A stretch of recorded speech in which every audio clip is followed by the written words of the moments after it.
played Atari today.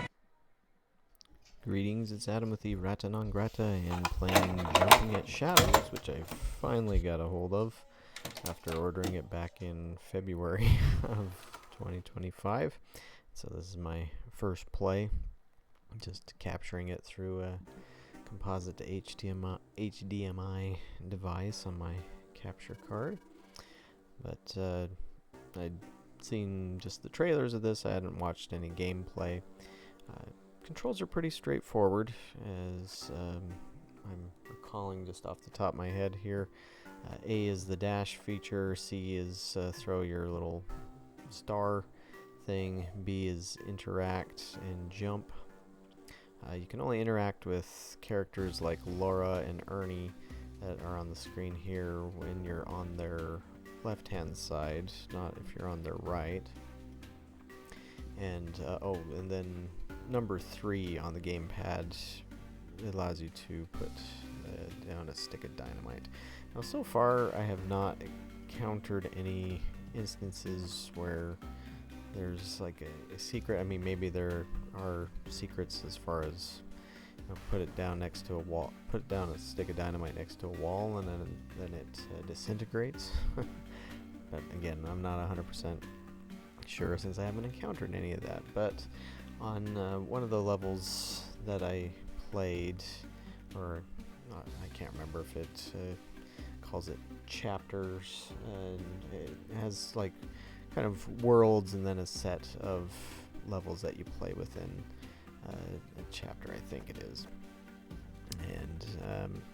And but there was one that I played through that.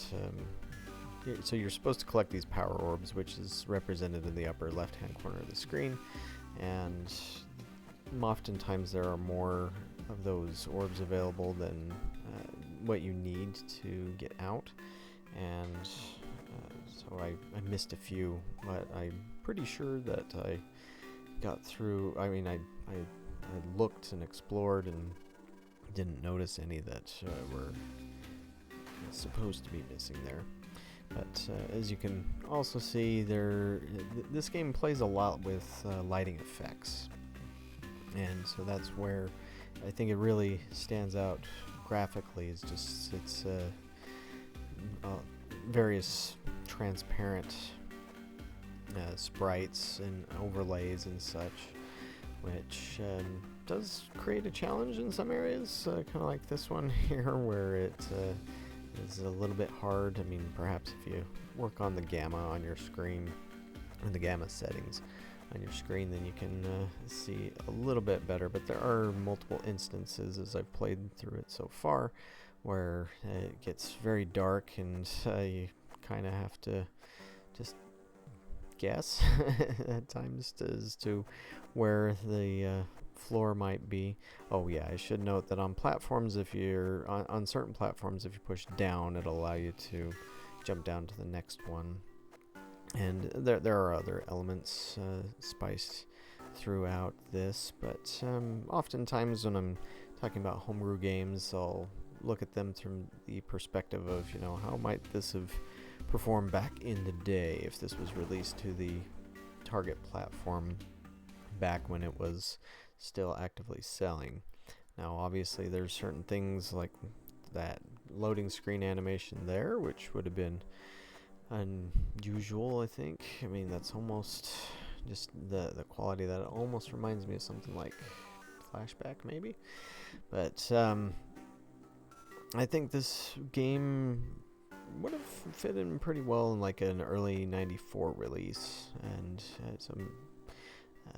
had it come out in around that time frame, or maybe just any time in 1994, I think it would have done pretty well and would be remembered as a classic on the Jaguar, one of the few games on the Jaguar that was good, since it generally has the reputation of everything on it sucks, which I'd never agreed with. You know, it's like there are some games that are terrible on it. I despise Double Dragon 5, but that's in part because I was hoping for an actual Double Dragon game and not another Street Fighter 2 clone / rip-off. but also just as a fighting game, it is absolutely terrible. Dragon Bruce Lee, I've tried to give that one a chance many times, but I don't know, it's just not super enjoyable either. But I guess both of those games, aside from sharing the name Dragon, were also on other platforms too. But trying to think of some of the other terrible Jag games. What was that motocross game? Now I can't remember it. Well, we can think of stuff like Club Drive was pretty terrible. Checkered Flag wasn't great. The Lynx version's far better. I never got really into Zool 2. I mean, it's okay for a platformer game, but if I was to pick between platformers, I'd definitely play this over like Zool 2. I never was really into Soccer Kid. Like, I have had Soccer Kid, but I never gave it much of a chance. Just the gimmick of that one wasn't super fun or compelling to me. And oh gosh, I mean, how would I compare this to Rayman? I mean, they are, aside from being platformers, they're very different games. I mean, Rayman would probably get the edge on the overall art design, just they had more resources to throw at it, but this one, what it's able to do with all the lighting effects is more impressive in that regard. I mean, sure, Rayman would also have the edge on a few other things, but again, it's kind of a comparing apples to oranges almost, I guess, but perhaps that's the case really with any homebrew game. So perhaps it's not fair to compare any of them, but again, had this came out in '94, I think it would have turned some heads. And see there, we finally get out of the red alert space there, which is nice to finally get out of. I mean, I guess one thing as far as the art direction goes on this one, like the enemies do seem to, they definitely have a different design to them than, say, the rest of the levels do. And so perhaps that's just intentional so that they're a little easier to discern amongst the more dreary industrial landscapes as they are. I guess it would have been cool if the things like when the crates would explode, if they'd explode into little pieces and particles that would fly all over the place, as opposed to just an animated sprite like that. But no biggie, really. And again, at the end of the day, when you're dealing with a homebrew on a game console that came out 30 years ago, and the graphics aren't as big of the deal there, it's more the gameplay, of course. But it's always still nice to see when the system's capabilities are pushed beyond where they had been pushed back in the day. And just unfortunately, with, like I mentioned, certain platforming games, none of them really played with lighting effects or what the Jaguar was capable of doing with the Cry color mode. Correct me if I'm wrong, I believe this does use Cry. And I like the soundtrack to it as well, and such. And so just overall, great entry to the Jaguar's library.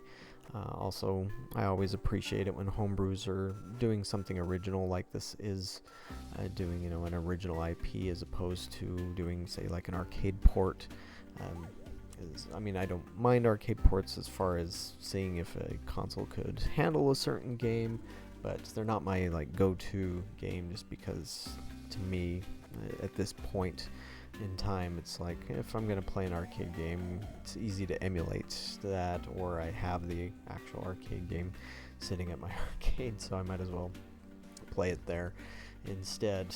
And so yeah, just original stuff. And I guess that's also why I spend a little bit of time talking about graphics, is just because for any of us who were Jaguar fanboys back in the day and arguing about things like that, which of course is pointless at the end of the day, but still, you always kind of wanted to see what a system would be capable of. And of course with the Jaguar, always having to talk about 64 bits and all that stuff, which really is pointless at the end of the day. As I've mentioned before, there's no there's not really such a thing as 64-bit graphics or 32-bit graphics or 8-bit graphics, really. And I know for some people that'll sound like anathema, but still, it's like there are so many variables into what makes something look the way that it does, or that console's graphics look the way that it does. Just like an Atari 2600 is an 8-bit system, just like an NES is an 8-bit system, and yet you wouldn't say that they look the same graphically, but they're both 8-bit systems, technically speaking. And so that's where it's just like, I don't like using that goalpost as the way to define graphics or the capabilities of a system and whatnot. But of course, Atari's the one that made a big deal about it back in the 90s in trying to find a way to market the Jaguar, which I mentioned this elsewhere, that I think that was pointless for them to have done. But I'm almost at the end of the play here, and as you can see, there's lots of trial and error. I guess that's one thing. Had this been released back in, say, 94 or 95, during the Jaguar's actual lifespan, it would have likely had some characteristics, or you maybe could call them tropes, of games of that era. It probably would have had lives, probably would have had a score, whereas this does not. In a way, the scores how many orbs that you collect, or power orbs, like that right there. But other than that, no, you don't really have like 100 points for destroying this little robot guy here or there. But have you played Jumping at Shadows? What do you think about it? I've recorded a little bit more than what I'm going to post here. And, oh yeah, here's one of the challenging places where you really have to use your look at the environment and seeing the lights. I love that effect of the lights like that. And so that's just, again, something that rarely seen, or never seen on the Jaguar that I can recall. And so very, very nice effect there. And but anyways, yeah, I'll be playing more of this, but let me know what you think about it in the comments below, and we'll catch you on the next episode of Jumping at Shadows, which will have elements where I'm going to speed through it when I die over and over again on certain parts. And so I'm sure nobody really wants to watch that process, but yeah. So far, I've had fun with this, and then at the end of the day, that's what's most important for me. Any nitpicks on graphics or whatever else aside, but yeah, that's all you can ask for, is having fun with the game. But yeah, see you around.